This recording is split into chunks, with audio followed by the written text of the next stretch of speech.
Join us in this inspiring episode of Coast of Maine's Growing Good podcast as we dive into the world of gardening, collaboration, and sustainable practices. Dagny Kream, at the Cottage Peach, shares her journey of transforming a simple garden into a flourishing ecosystem with the help of Coast of Maine's premium soils.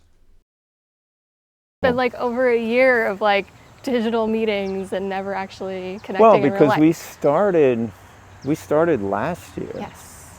I don't even remember. Did you reach out to us or did we? I did, Yeah. because what happened was I got those beds and nobody told me that they could only be filled with the potting soil. And I was like, oh my God, I cannot afford to fill these. It was gonna be thousands of dollars. Like, I was really nervous.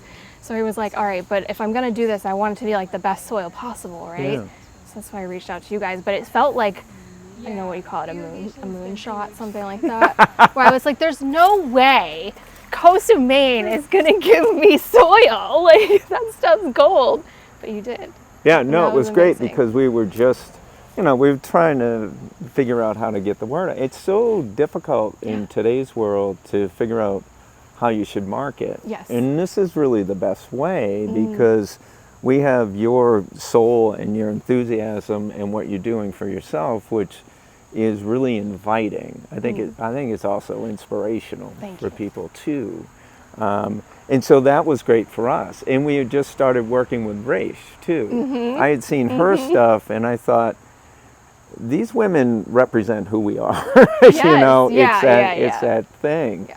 So then it was great to do that, and then the way you put everything together and tell your story, that's the emotional context, that's the depth of our soil and the depth of what you do. Exactly. So thank you for that. 'Cause No, I that's mean, awesome. thank you. I mean, it's so important to have brands that are like aligned with my values, and like, it's the gardening space can be kind of small in a Yeah. lot of ways. So I was just really grateful to like make that connection so early on in what we were trying to do here too, Yes. and be able to continue to let it to grow into all these other gardens as we've expanded. Well, in the whole process, so it's interesting because we have different soils for different things, and they're very specific on certain things. But what I always try to explain to people is you can't make a mistake, right? You're not going to kill a plant. Right. It may not be the optimum for that plant, but set the culture. That plant will figure out how to thrive. Adapt. So with you and those raised beds, when you get those, and it's like potting soil, we got to put potting soil For in. hungry veggie plants. Yes. Yeah. And they also feed more. You were Yes. talking about that, so we also had some fertilizer. So kind of talk about your process with building those raised beds, and also the way that you use the Stonington plant food. Can you- Yes, yeah, and I think to your point, like, there is no failure in the garden, first of all. Like, even when my plants haven't done as well, I've learned something from it, so it was worth it. But yeah, with the raised beds, I really had no choice but to put the potting soil in them because because regular soil is so heavy. And I noticed right away, pretty much, that we were having that issue where like the leaves were just like not that deep green. Yeah. They had that kind of yellow tint to them, and I knew something was off. But it wasn't until like I kind of reviewed my notes and that's why notes are so important. Like, because I was looking at pictures and like sometimes you don't really notice it until afterwards, where you're like, something needed to change here. And as much as like the soil is so great, I was using it in an application that it wasn't totally intended for. Like, vegetables are very hungry plants. So with the Stonington blend, I've just been putting on way more than I think that I need. Well, so like, just to yeah. stop you for a second so that people understand, Yes. is that with the potting soil, so that it's light, there's less compost in it. That's why it doesn't feed as much. It still feeds in the same way. And then having the Stonington plant food to make up for that lack of compost and understanding it and reading your plants, and then you almost can't make a mistake there, right? Exactly. Because you're not going to overfeed the plants. You're not going to Right. burn the plants. Right. But that's why it's light when you put it in there. It's got to be lighter. Yeah.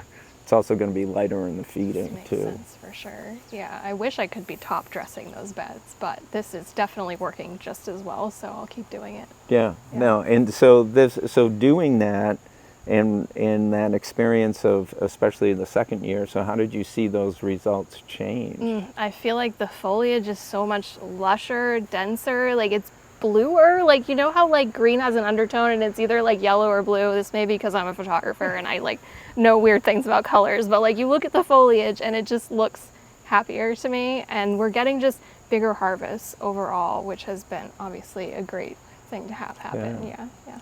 And then because you've got such a variety here, because you're doing annuals and flowers, you're doing vegetables, and you're also doing herbs and medicinal plants. Can you talk about that? I mean, your mother's helping, Yes. your sister's Yes. helping, Yeah. this whole family event. Can you talk about that? Yeah, so mom does the cut flowers, my sister does the herbs for the most part, but I did notice that the less I focused on growing food, the more food I was able to grow.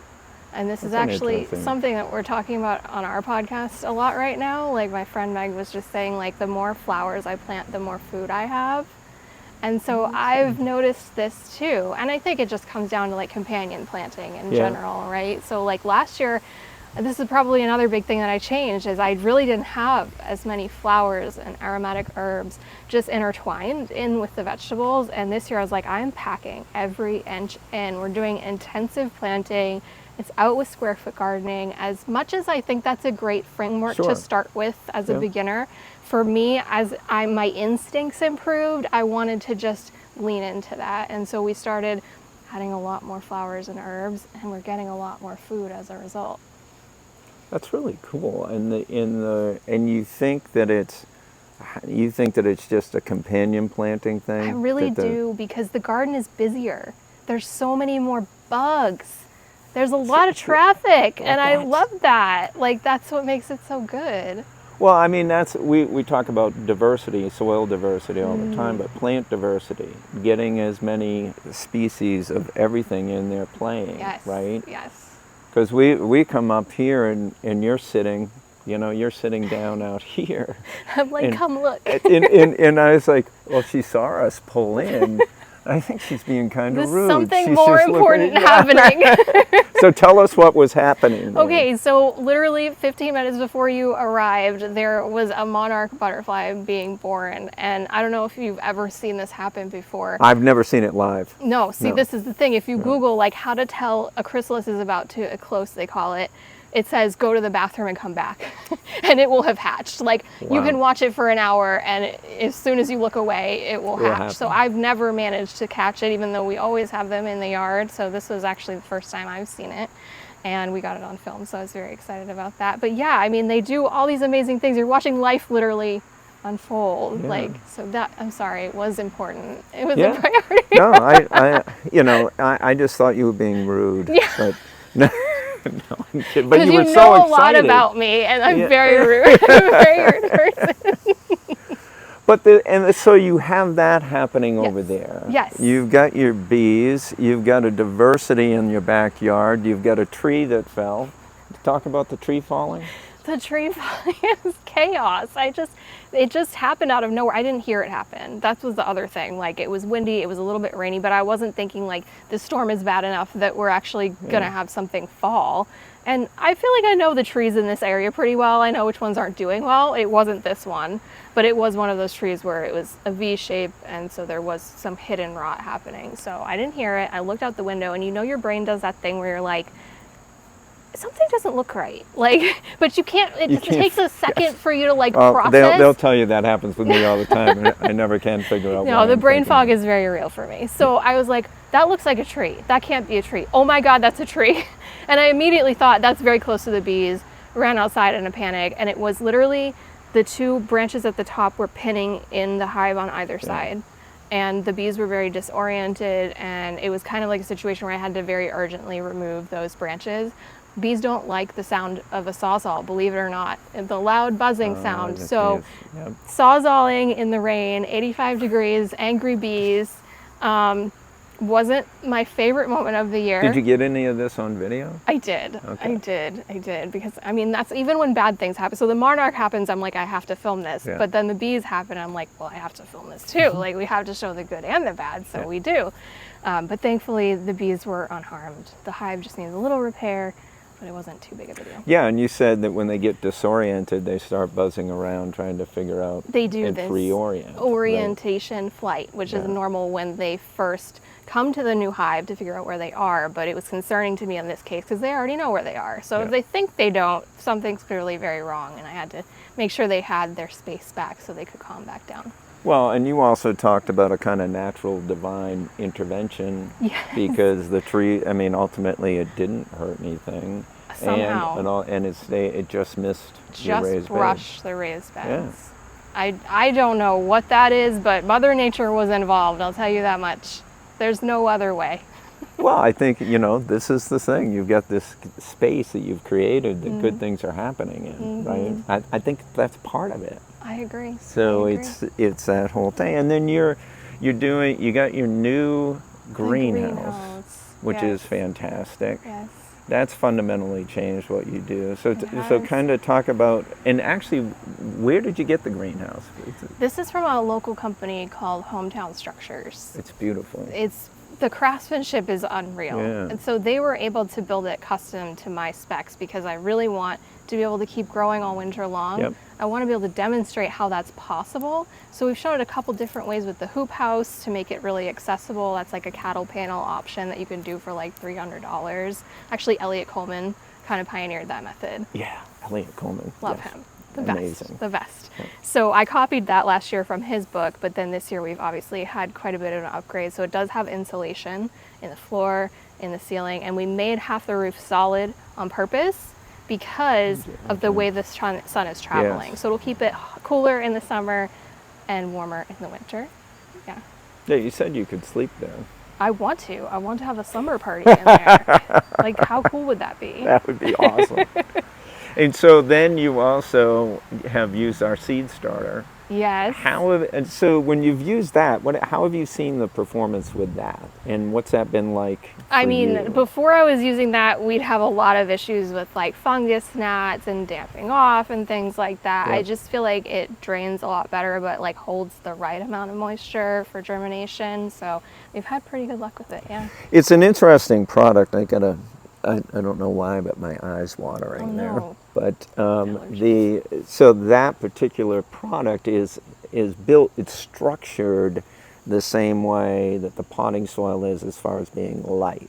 Okay, but it's also got a lot more diversity in there. We add kelp to it.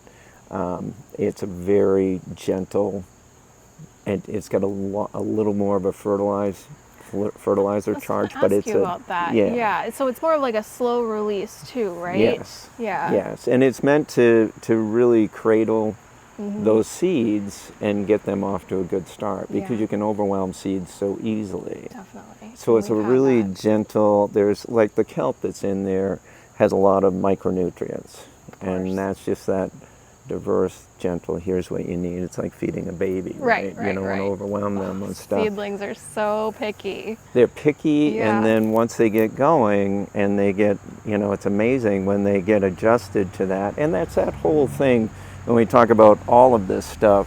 It's about those plants being able to find the food themselves. Exactly. And that they're gonna build those roots. They're gonna build that system that sustains them, even when a tree falls on them later on. But that's the point of that. And of course, it's approved for organic grows. But we swung and missed a couple of times. You And did? yeah, I mean, How so? that's what happens with. Really? Yeah, because sometimes we had the ratio a little off Okay. at the beginning. Yeah. But we got feedback from people like you, and we listen. We get a lot of people that write to us, Yeah. and they're like, "Hey, this happened with me," or "I didn't see this," and we try to investigate where the bag came from or how did they do it, and then we use that feedback to go back to our production team Right. and say, "Hey, was this run a little off, or was there an issue here, or was it handled improperly?" But getting that feedback helps us. As Right. your garden's ever changing, our products are ever changing. And I think just the homegrown nature of Coast of Maine in general is so amazing in that regard. Like, you really are listening, which is huge. Yeah, it's what, as you grow, it's more difficult to do that. But course. see, the thing is too, working with folks like you and getting the ambassadors out there because you're experiencing it, Yes. right? Right. And we've had people say to us, oh, well, wait a minute, I had this. I don't want to record this in a sense, but I need to know why this happened here. Yeah. So we're able to take that information and say, okay, well, you know, it was here, it actually arrived too wet. That happens sometimes. You know, you got to let it dry out, or you got to let this happen, and sometimes in its travels, it's different. Yeah. Compost-based soils are alive. They're You can imperfect. tell. Yes. You can tell. They're gonna be a little, no matter how perfect your recipe is, no matter how perfect your process is, every bag is a little different. Yes. And it's gonna react a little differently. Makes sense. But if you're instinctual, like you, and Right. you got your plant children out there that you're actually reacting to, Yeah. that's what makes it work. Agreed. So what was this year, outside of the tree falling, what was the biggest issue that you had? The biggest thing that was the most trying for you? I think we're still dialing in irrigation, to be honest, because we don't really have mulch on any of our beds. It's tricky with the potting soil beds especially, because it can't. It'll break down and then it's not potting soil anymore. Right. So I haven't quite figured that out. I do think that planting it more intensively has helped kind of shade the soil and hold the moisture in a little bit better. But we had a heat wave and the garden reacted really strongly to that. Like, it just didn't have the tools, the support to really feel like it could bounce back quickly. So we ended up losing more than I expected to lose as a result. Yeah. But that's just something that we need to keep dialing in. I'm curious to try like wool mulch. I think that might be light enough and break down in a way that might be okay with the potting soil. We also do have you seen our Dark Harbor and our Fundy? No. Okay. Now you're going to say, I need that next year. Yeah, I'm going to be calling you. She's trying to go for more products. Yeah. Oh, I just happen to need some more mulch. So what happens in that, and it's us, Yeah. is in Maine, there is a huge forest industry, obviously, and there was a huge paper industry. And what those paper mills would do, obviously they weren't sustainable, and they would take the wood products that they would bring in for paper, they would strip those logs, and they would create these humongous piles of bark. They didn't do anything with them. Those sat out in the woods for literally over 50 years, these huge cells. So we pull from those cells, and we don't do anything to it. Wow. So it's like reclaimed. It's reclaimed. It's basically composted bark. It's going to help suppress the weeds, but it's also going to break down into the soil. It's going to protect the plants. So clearly, we need to get you some Dark Sounds Harbor like and some it. Fundy. Now, the one thing that we do with the Fundy is we add some kelp to it, Okay. which actually helps with moisture retention a little bit too, but it also does that feeding. Very Nutrients. gentle, that same thing. Nice. The micronutrients getting out there and helping the plants. So that's what we need to Put add it in next order. year. So we'll send you ready. some of that. Is there something that you had that you were really surprised in a positive way by this year that you say everybody needs to know this? I think it all just comes back to planting more flowers, honestly. Having this tea garden especially, it's become like a beacon for pollinators, and just getting to watch all that busy life happen has been a huge reinforcement of what I'm doing and what is working. So having more color, more flowers, it's helping all the other plants to grow better too. We've got a new annual product that we have, and again, it's the same thing, but it's going to drain easier. It's a slightly different compost base. It's designed for annuals, but as I That said, sounds perfect. the soil's going to be great anyways. Of course. But it does really help somebody who says, oh, I want to try annuals, and so it says it on the bag so you feel comfortable using it. So we'll leave you with that. I'm excited to And try then it out. probably next year we'll send you some of that too. Beautiful. Can't wait. This is awesome. Thank you very much. Thank you. Thank you for tuning in to another episode of our Growing Good podcast. We hope today's chat planted some fresh ideas in your garden and maybe even inspired you to dig a little deeper into your own gardening adventures.